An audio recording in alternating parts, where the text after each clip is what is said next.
प्यारे दर्शकों, चलिए आज आपको लेकर चलते हैं ग्वालियर और मिलवाते हैं जाने माने साहित्यकार, कवि, लेखक, व्यंग्यकार श्री महेंद्र भट्ट जी से।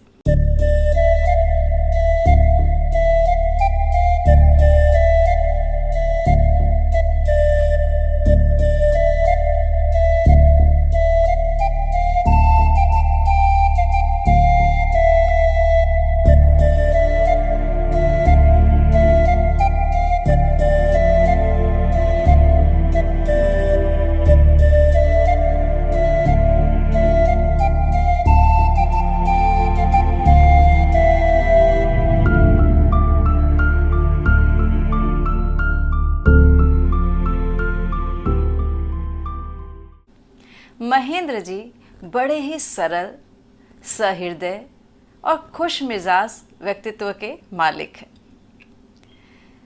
उनका साक्षात्कार करने के दौरान आज ही सुबह मैंने उनसे कहा, सर मुझे आपकी एक प्रोफाइल पिक्चर चाहिए साक्षात्कार के लिए। तो उन्होंने झट से भेज दी। फिर मैंने उनसे कहा कि सर मुझे ग्वालियर के आपके पुराने घर की कोई तस्वीर मिल सकती है। तो बोले अभी तो मैं गुड़गांव में हूँ, बेटे बहू के पास। मैंने कहा कोई बात नहीं सर, ज़रूरी तो नहीं कि हर बार तस्वीरें लगाई जाएं। तो सुबह सुबह उन्होंने मुझे एक बहुत सुंदर रचना भेजी, सुनिएगा। गांव के किस्से कहानी बेच देते हैं, गांव के किस्से कहानी बेच देते हैं, लोग तस्वीर पुरानी बेच देते हैं। आजकल बिकने लगी मौत तो बाजार में, आजकल बिकने लगी मौत तो बाजार में, दाम हो तो जिंदगानी बेच देते हैं। लोग भी क्या हैं, लोग भी क्या हैं, शहर में एक कमरे के लिए पुरखों की निशानी बेच देते हैं। ये पंक्तियाँ मुझे इतनी भाई कि आपके लिए पढ़े बिना मैं नहीं रह सकी। आपके द्वारा रचित व्यंग संग्रह बुरे फंसे कार लेकर मैंने पढ़ी है और मैं बहुत प्रभावित हूँ। फेसबुक पर तो मैं उनकी चिकोटी व्यंग पढ़ती रहती हूँ और साथ ही साथ उनकी बहुत सारी रचनाएं पढ़ती हूँ। सबके बारे में हम बातें करेंगे, बहुत विस्तार से बातें करेंगे। आपकी प्रतीक्षा की घड़ियाँ समाप्त करते हैं और चलिए मिलवाते हैं आपको अपने आज के मुख्य अतिथि श्री महेंद्र भट्ट जी से। महेंद्र जी, आपका स्वागत है हमारे चैनल कोना मन का में। नमस्कार, मैं महेंद्र भट्ट ग्वालियर की पावन धरती से आप सभी को प्रणाम करता हूँ। महेंद्र जी, अपने बारे में हमारे दर्शकों को कुछ बताइए और ये भी बताइए कि कविता लिखने का ख्याल आपके मन में कब आया। अपनी साहित्यिक यात्रा के बारे में कुछ कहें। मुझे कविता लिखने की प्रेरणा बचपन से ही मिली है। मेरे पिताजी बहुत अच्छे कवि थे। उनके सानिध्य में रहकर मैंने कविता लिखना प्रारंभ किया। यूँ तो मेरे अंदर वंश परंपरागत गुण हैं। मेरे पूर्वज रियासती दरबार में कवि रहे हैं और मुझे बचपन से ही कविता लिखने का शौक़ जागा है। स्कूल में कविताएं कहानी सुनाने की आदत सी पड़ गई थी। वही आदत मेरे लिए अनिवार्यता बन गई है। सभी जानते साहित्य समाज का दर्पण है और विशेष रूप से हिंदी साहित्य, हिंदी भाषा को समृद्ध बनाने के लिए मैंने तरह तरह के अनुकरणीय कार्य किए। चर्चाएं, परिचर्चाएं, संगोष्ठियाँ, वाद विवाद, काव्य पाठ प्रतियोगिता, कहानी पाठ प्रतियोगिता विद्यालयीन स्तर पर और महाविद्यालयीन स्तर पर मैं करता रहा। और हिंदी भाषा के विकास के लिए जितने भी मैंने काम किए, सभी हिंदी सेवियों का मुझे सहयोग प्राप्त हुआ और मैं अपनी साहित्य यात्रा को निरंतर जारी रखता रहा।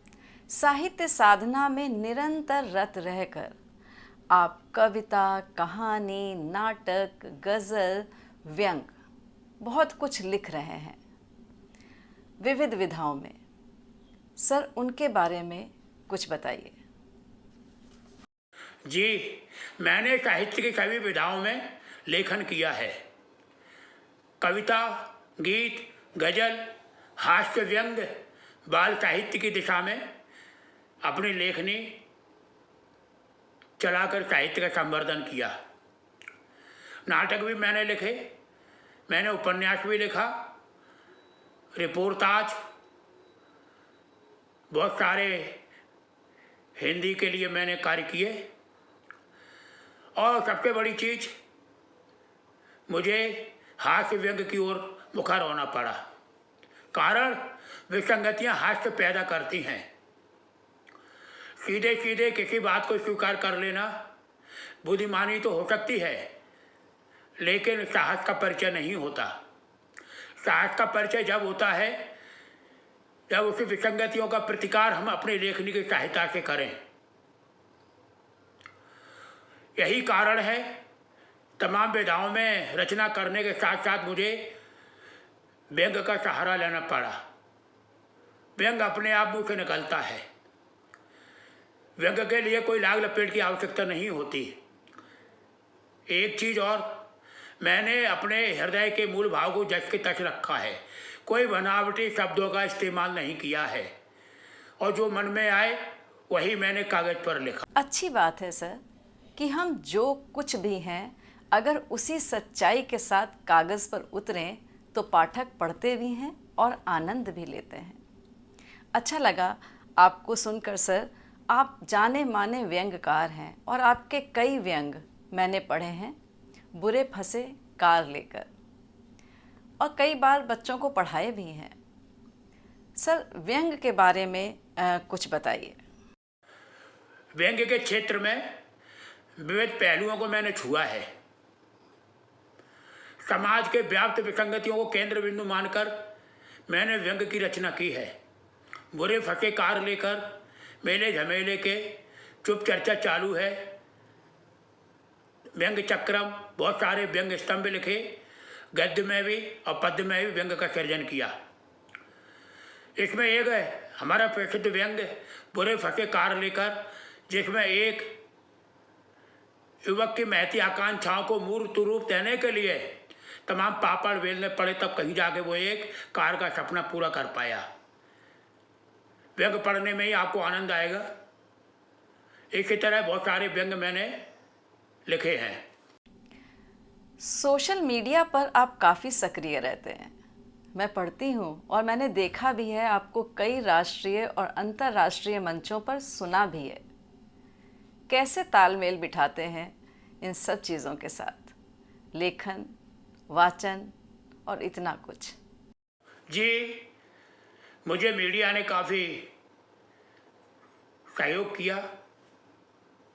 प्रिंट मीडिया और हमारे सोशल मीडिया पर मैंने अपनी रचनाओं की वानगी दी है। और मीडिया का होना उतना ही ज़रूरी है जितना का अपना रूप का दर्शन किसी आईने को देखकर करते हैं। सोशल मीडिया में सक्रिय रहने के लिए महती भूमिका हमारे घर के अंदर से होती है। गृहस्थी को संभालना मुश्किल होता है, लेकिन गृहस्थी और लेखन को दोनों को संभालना बहुत ही मुश्किल होता है। लेकिन इस मामले में हम भाग्यशाली हैं।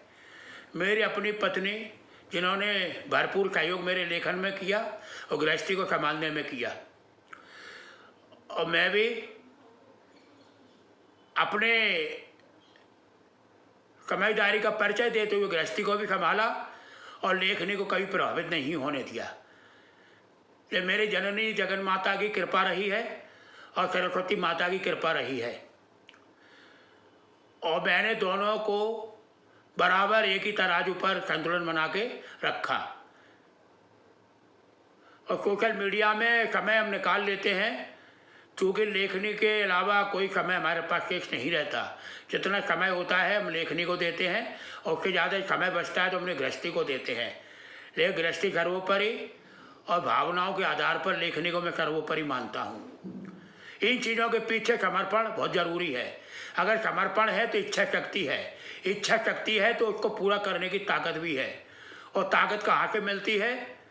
जब दोनों का बैलेंस बराबर हो। सम्मान, बड़ी लंबी लिस्ट है सर। कैसे देखते हैं इन्हें, अपने सम्मानों को? हमको जीवन में जितने भी सम्मान मिले वह हमारे लिए प्रेरणा स्रोत बने।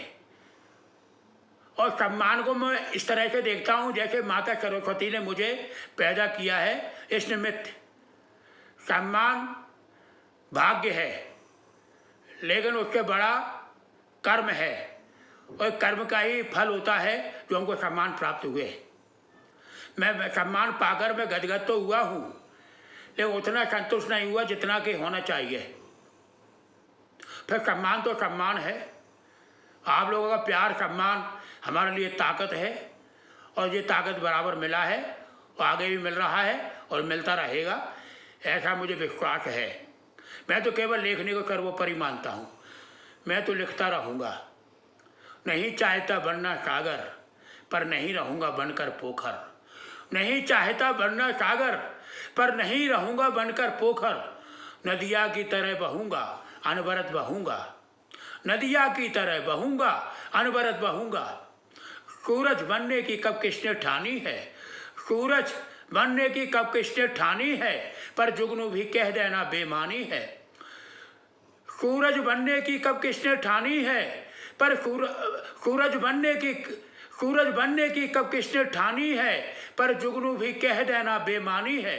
जलता रहूं दीप की तरह अकेला, जलता रहूं दीप की तरह अकेला। इसलिए कि उजियार जगत में लानी है, इसलिए कि उजियार जगत में लानी है।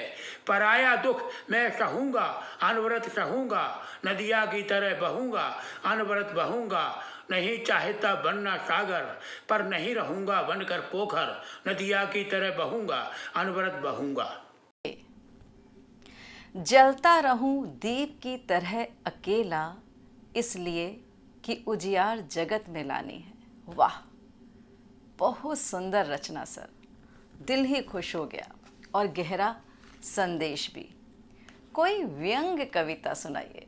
एक व्यंग कविता अपनी आत्मीयता को जोड़ करके मैं आपके सामने प्रस्तुत करने जा रहा हूँ। देखें, एक पत्रकार महोदय ने इंटरव्यू लेते हुए मुझसे पूछा, एक पत्रकार महोदय ने इंटरव्यू लेते हुए मुझसे पूछा, आपकी तारीफ।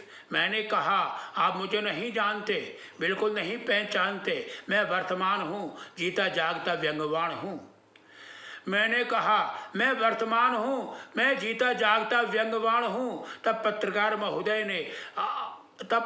महोदय ने आगे पूछा, आपके पिता क्या करते हैं? मैंने कहा, मेरे पिता भूत घर में दम भरते हैं, आराम कुर्सी पर आराम फरमाते हैं। मेरे पिता भूत घर में दम भरते हैं, आराम कुर्सी पर आराम फरमाते हैं। अपने नाती पोतों को जीवन के किस्से सुनाते हैं। तब पत्रकार महोदय ने आगे पूछा, और आपका भविष्य? मैंने कहा, मेरा भविष्य उत्तराधिकारी प्राइमरी स्कूल में पढ़ाता है। और मैंने कहा, मेरा भविष्य उत्तराधिकारी प्राइमरी स्कूल में पढ़ाता है। रोजाना संग लिए पत्नी को गुलछर्रे उड़ाता है, रोजाना संग लिए पत्नी को गुलछर्रे उड़ाता है। तब पत्रकार महोदय ने एक महत्वपूर्ण सवाल किया, इन तीनों से आपको क्या अपेक्षाएं हैं? इन तीनों से आपको क्या अपेक्षाएं हैं? मैंने कहा, अपेक्षाएं तो कभी की मर चुकी हैं। इतना जरूर कि मैं जिंदा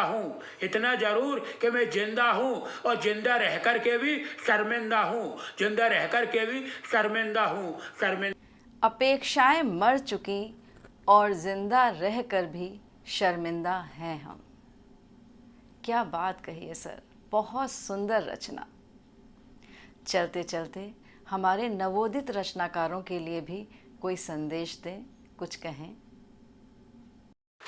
मुझे युवाओं से केवल यही कहना है कि साहित्य की ओर ध्यान देने के लिए सबसे पहले किताबों का अध्ययन करें, महान पुरुषों की जीवनियाँ पढ़ें, उनके द्वारा रचित ग्रंथों का अध्ययन करें और अपने इसके पहले रोजाना सवेरे उठकर अपने माता पिता का चरण वंदन करें, उनका आशीर्वाद प्राप्त करें।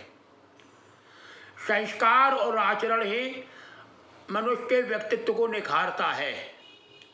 ज्ञान विज्ञान के क्षेत्र में अपना योगदान दें, यही तुम्हारे जीवन का वरदान है। अंधकार है वहाँ जहाँ आदित्य नहीं है, अंधकार है वहाँ जहाँ आदित्य नहीं है, मुर्दा है वह देश जहाँ साहित्य नहीं है।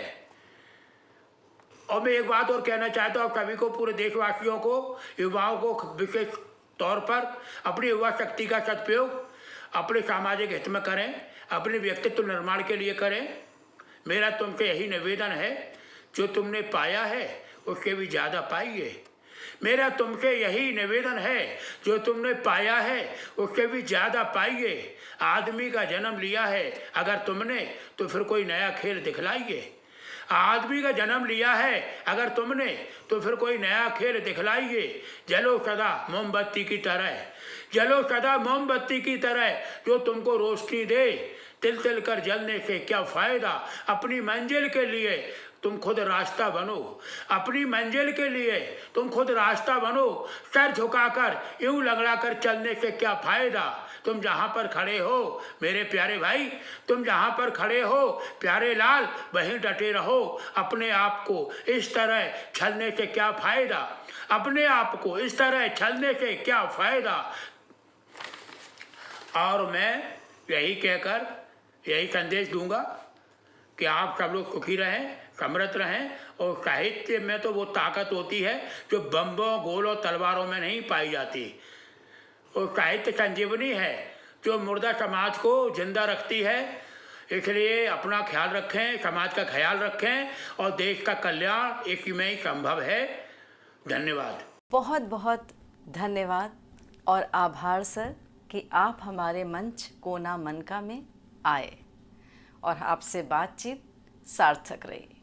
मुझे पूरी उम्मीद है कि हमारे दर्शक हमारे इस वीडियो को ज़रूर देखेंगे और लाइक और सब्सक्राइब करके प्रतिक्रिया ज़रूर देंगे।